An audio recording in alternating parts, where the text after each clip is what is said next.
Welcome back.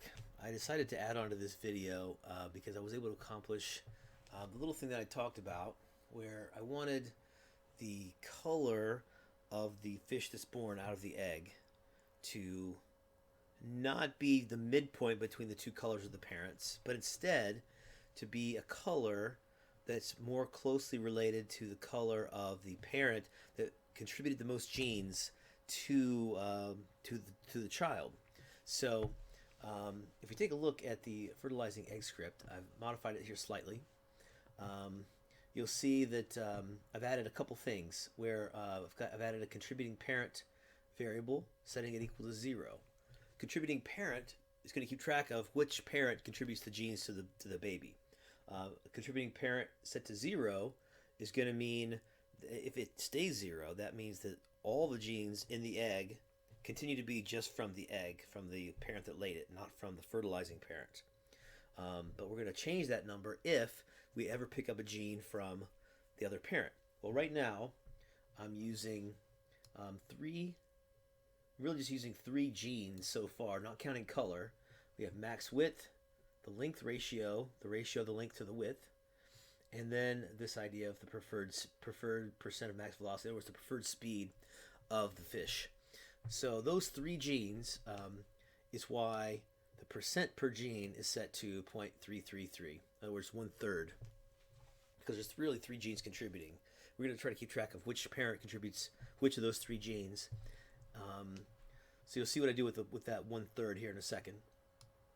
Again, I set it's fertilized to true when it fertilizes it. Change the color of the inside of the egg to the hue of the fertilizing fish. And then here what you'll see are the three variables being set really at a 50% chance. If this random number is bigger than a half, then we grab the max width from the fertilizing fish.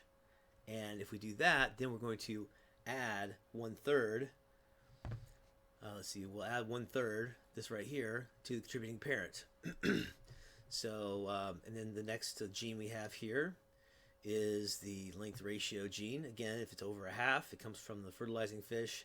And this gene right here is the speed, preferred speed that comes from the fertilizing parent. Then we'll add the percentage. So if all 3 of these come from the fertilizing parent, look what happens. You add a third, and a third. Now the contributing parent equals 1, which means all the genes come from the fertilizing parent. But odds are you'll rarely have it be a 1 where it's all from the fertilizing parent, and rarely will it all be just from the parent that laid the egg. It's probably got to be something in the middle. But anyway, what do we do with that? Well, so if the number is 0, the genes all came from the egg laying parent. If the contributing parent value is 1, all the genes came from the fertilizing fish. And if the number is somewhere in between, like 0.33 or 0.667, then we'll know that came from, more or less from different fish, and we're going to keep it accordingly. So what do we do with that information? So come down to here. We have the contributing parent. If the contributing parent is less than a half, then we know the fish. We know that most of the genes came from the egg-laying fish. Therefore, we want the predominant hue variable to be the color of the egg genes, and the lesser hue to be the color of the fertilizing fish. On the contrary, else, the predominant hue will come from the if it's greater than 0.5, then we know most of the genes came from the fertilizing fish. So we set predominant hue to the fertilizing fish's color, and the lesser hue to the egg's hue. Okay, so what do we do with predominant hue and lesser hue? Let's look down here and see. Well, the first thing I want to do is I'm going to change. I'm done with using the contributing parent variable for what I was using. So now I'm going to change it a bit.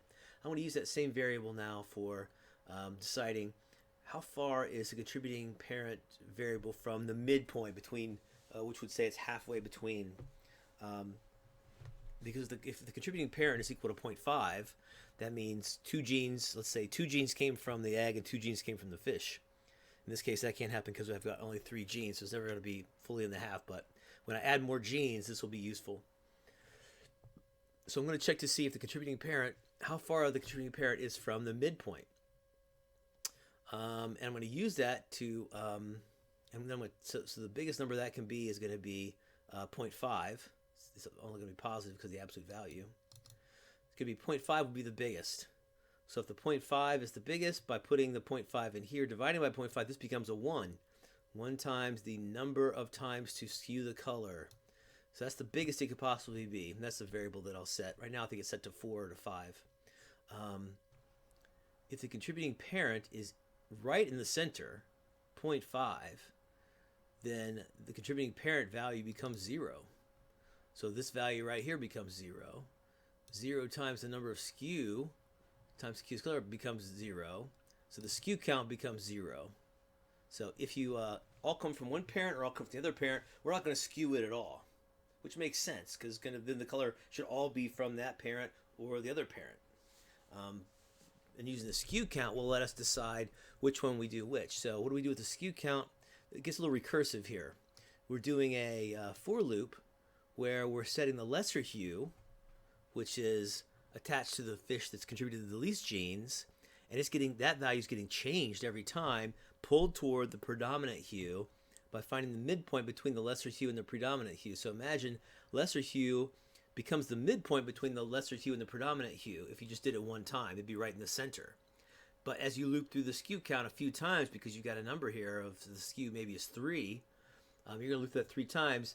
You're going to cut it in half, and then cut it in half again, then cut it in half again. You're pulling that lesser hue toward the predominant hue. So the lesser hue now isn't the predominant hue, but it's very close to the predominant hue. That's why we're setting the fish gene's hue equal to the lesser hue once it's looped through there every time. Every time it loops through here, lesser hue is getting closer and closer to the predominant hue. And the more it loops through there, the closer it gets to it. That's what the skew count is all.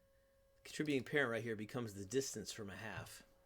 So the bigger that distance is, the more you're going to skew it toward that either one color or the other. So hope that made some sense. I thought the little loop here was kind of a simple way to pull the color one direction or the other toward the fish without having to really make too complicated of a formula to do it. So if we go look at our application, we'll see if we can notice that happening. Actually, let me show you. I'll show you a log file so I can prove to myself that it was happening correctly. So because it would be hard to watch the just to watch the simulation and tell by the colors if this was really happening correctly or not, it'd be too impossible to judge by the color scheme to know if the genes were really working correctly.